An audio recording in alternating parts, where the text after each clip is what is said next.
Hi, I'm Kimberly Castro from Molina High School located in Oak Cliff, Dallas, Texas. I'm here with District 7 candidate Ben Mackey. Thank you for having me. Okay, so what does a school trustee do?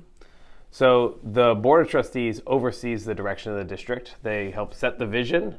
Then they put systems of structures in place for accountability and oversight and governance. So they're not the ones actually managing the day-to-day or figuring out how to do things, but they are holding the superintendent accountable for making sure that the district continues to move in the direction that it's supposed to go. It approves the budgets, and then finally a major role of the trustee is to really work on engaging and representing their entire families and all of their community and constituents in their districts. Okay. What is your immediate goal if elected to be a trustee in District 7? So my immediate goal is to bring a campus perspective and an understanding of how school board policies roll out on campuses to the school board. I've been a principal here in Dallas ISD for the last 6 years at Tag Magnet at Townview. I've seen firsthand how the policies that we put into place, oftentimes they may move us in the right direction, but there's some specific things that we need to address and fix in them to make sure that they continue to have that impact. And a couple of the big ones are around making sure that all of our decisions are made with equity and access in mind, ensuring that we're putting resources and programs equitably across our district and not just in certain areas. And so I'd love to see us as a school board make every decision with equity and access in mind. So yeah, like you were saying, how does your previous leadership experience prepare you to be a successful trustee? So I have been a principal here in Dallas ISD for the last 6 years at Tag Magnet, and the thing that I am most proud of that we have worked really hard on is equity and access at our school and engaging our own families in our school. When I came into Tag in 2013, our demographics as a magnet school were not very representative of the district as a whole. We had only about 26-27% of our kids coming from low-income backgrounds. The largest subgroup were white students. Neither of those demographics match Dallas's demographics. And more than that, over 25% of our students for that year that I came in came from outside of the district, which means we had taken up all qualified students in the district and still didn't have enough to fill our seats. So we knew something was wrong there, and it wasn't the students in Dallas, and it wasn't where we were getting kids from. We need to really dig into our application process, our recruitment process, and our support processes. And over the last 6 years, we have steadily made sure that we are going to every single middle school in Dallas, helping students and families understand how to come to Tag, what that looks like. If it's not Tag, other options in Dallas. We put our application process and do all of our sessions in English and Spanish. We meet families where they're at. And over the last 6 years, what we've seen is a massive change of our demographics to be much more representative of Dallas. So over 40% of our students now come from low-income backgrounds, which is much closer to Dallas as a whole. Our demographics represent Dallas much closer. And usually in America, where you see poverty go up in schools, you see achievement go down, and we've seen the opposite. So we have our all-time highs on ACT, SAT, AP exam scores, state exams, and college scholarships, and that's been really exciting to see. And so to bring that perspective as someone who has worked under all of these initiatives, whether they're a teacher evaluation system, watching the early collegiate academies roll out, expanding pre-K, I've been on the ground in Dallas ISD watching this and being part of that for the last 6 years, and that's what I want to bring that perspective to the board that we're severely lacking currently. As being principal of TAG, it definitely does not look like the rest of the schools in District 7. So do you understand that it will look a lot more different, but how does being a Title I school prepare you to be a successful trustee for the rest of District 7, which may look a lot more different than TAG? District 7 is a predominantly Hispanic district, 23,000 kids roughly, 94% Hispanic, over 94% coming from low-income backgrounds. That's, if you look at across Dallas, that's much more representative of Dallas than TAG is. I think what TAG has done as we've moved that direction, part of that process is making sure that we are engaging families and communities where they're at and supporting parents and students through that process. And that's frankly what we need to do across the board in Dallas ISD. We have a lot of families who either don't know the structures or don't know how to advocate for what they need in their schools. They might not have the leisure time to do so. Families are working jobs. They might not speak the language. That's where it comes incumbent on a trustee to build those bridges proactively.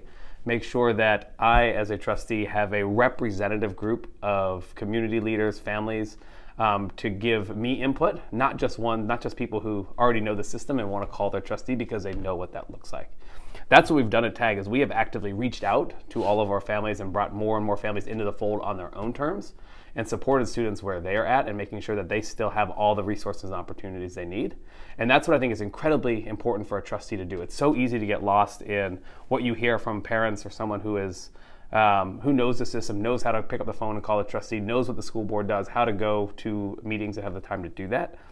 But a trustee's responsibility is to look at the entire district, to understand where all of our families and our communities come from, work with engaging all of our families, because everyone wants the best for the kids. I really believe that. We just have to help show them what that looks like and engage them on their own terms. And that's what I would love to do as a trustee. That's what I've done at TAG. That's what I want to continue to do as a trustee. So having said that, what do you believe is the greatest challenge that District 7 is facing? I think inequitable distribution of resources. I have been around the district for 6 years. I've probably gone to half of the 230 schools in Dallas ISD. You still see how drastically different resources are in terms of physical building space, what types of programs are available for families in different parts of the district, District 7 and Dallas as a whole. And I think it is incumbent on us as the Board of Trustees to make sure that we are putting our money in our budget where our mouth is and putting resources and programs equitably across the district. Not always just equally, but where we have schools with higher childhood trauma rates, we should probably think about adding an extra social worker or counselor there. Where we have areas where there hasn't been a Montessori program or not access to early childhood education, we need to think about ways and creative ways to expand those programs there. So all of our families in the district have the ability to select into those programs, not just parents with the means and the time to be able to find them and do them on their own. So what's your favorite place you visited? My favorite in like travels, I would say my favorite moment has been going to Machu Picchu in Peru and being there at sunrise to watch the sun rays shoot into the valley before doing a hike. That's really sat with me. Okay. So what will you do to prioritize social, emotional, and mental health of the students? What concrete strategies do you have to address this issue? Yeah, so this is something that we have done full speed at TAG. I don't think it's not an either or, it's not academics or social emotional. I think to be able to really help students achieve their potential, they have to feel comfortable, they have to feel supported, they have to feel like they have adults that listen to them and care about them as people before we ever care about them as students and academics. And so that's something we have tried to do to build at TAG, is making sure that it starts with myself. As a principal, I know every single one of my students. I know all of their names, I know about them, I know their families. They feel comfortable with one another, they get to know teachers and counselors on campus. To build that culture in is then we start to see that when students are struggling, we can support them individually based on where they're at and give them social emotional supports for that. So what I think that means concretely for the district as a whole, TAG is thankful to be a relatively small school, 359 students. I can do that. At a school like Molina, it's got around 2,000. It's a different ways to do it. We got to think about that, but we can do that. So number one, I think adding more counselors. We have looked at our teacher ratios in Dallas ISD. We've looked at our administrator ratios in Dallas ISD. We have not looked yet at our counselor ratios in Dallas ISD. I think our counselor ratios are off. We need to think about finding ways to get more counselors on campuses. I would also like to see us empower our campuses that are moving in the right direction. We talk about this. We have something in Dallas ISD called the theory of action, which is around when schools are starting to move in the right direction, to empower them, give them more autonomy to do what they need to do. And that means sometimes taking off restrictions, because I think a lot of our schools and our principals and our teachers feel like they have a bunch of different restrictions that they have to devote time to, instead of getting to know their students and making sure that they understand where their students are coming from. And I think making sure that we are really empowering our campuses and prioritizing our campuses to do that and build that kind of culture is critically important. And then finally, to do that, you must engage families authentically. Too often we come down with top down, here's what's happening at the school, this is what we're going to do. We need to be proactively reaching out to families. The first time a parent hears from a teacher or a principal should not be when something has gone wrong with the student. It should be proactively at the beginning. We need to work towards building our schools as communities, bringing parents into the fold where they feel like when they come to school that their voice is valued and heard from and they're not an extra burden. That's, again, something we have done at TAG. And I think as a school board, we need to ask the district to continue to look at this and make sure that families feel supported going to the school, whether that looks like parent surveys, whether it looks like as a trustee going to different school communities and understanding what parents are feeling and how they're feeling, if they're feeling supported. Those are 3 really concrete ways to do that. So more counselors, taking restrictions away from teachers when schools and teachers are moving in the right direction, and making sure that we actively have structures to engage with families and communities. Is racial equity a priority for your campaign? Yes, it is listed on my website. It is listed as one of our top, the 5 things we focus on. This has been something that has been really important to me as I have worked at that at TAG for the last 6 years, breaking down the systemic inequities in our application process, working to recruit students. Dallas IC has a long way to go. 2 years ago when we did the long-range master plan and looked at technology, we had some campuses with 1 computer at every 1 student, others with 1 computer at every 5 students. That was just by virtue of Dallas not really looking across the board, and squeaky wheel gets the grease a lot of the times, and so that's where we put technology, or that's where we put programs. You think about, was it last month that MLK Learning Center is finally getting an arts program.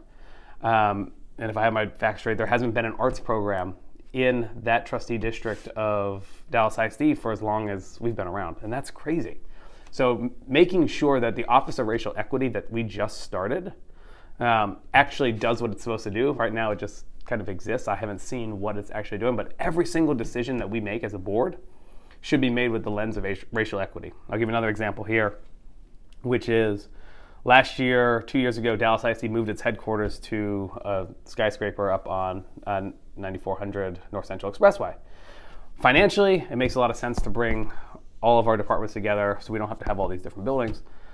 And so I could see why we would do that, but the one lens that was missing there was racial equity.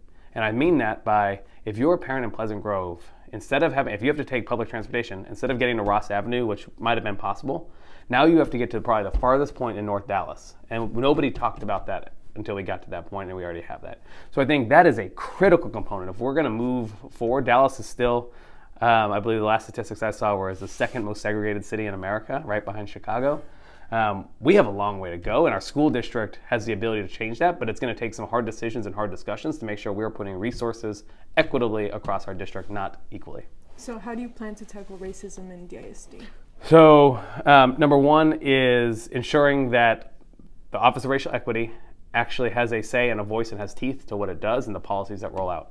Number 2, I would love to see us move towards where we're actually talking about implicit biases, and teachers are being trained on that. Again, this is something that Dallas IC has just started, but it hasn't really rolled out fully yet. I think we have to be able to have these conversations about what forms racism takes. It's very rare that I've seen a teacher be outwardly racist. That's very rarely happens, but it's all the implicit biases that we as individuals have a lot of times, and also the implicit biases that our policies have that we just haven't considered and thought about. So we have to look at it from training our entire staff, everyone that works in Dallas ISD, around that, as well as taking a hard look at every single one of our systems, from the magnet application process to where we put our headquarters to how we allocate teachers and staffing. Everything needs to be looked at with an eye towards unconscious biases, systemic racism, and how we break down those structures that have been there forever and really build the system that we want to have that fits all of our students and families. What do you plan to do to ensure socioeconomic status not to be a barrier for students to be successful in and out of the classroom? Yeah, so I think that this falls right along the lines of my last answer. It's putting resources exactly where we need them, not equally across the board. I think where we have, again, if we have students that come from low-income backgrounds, poverty has shown to have the same impact that trauma has.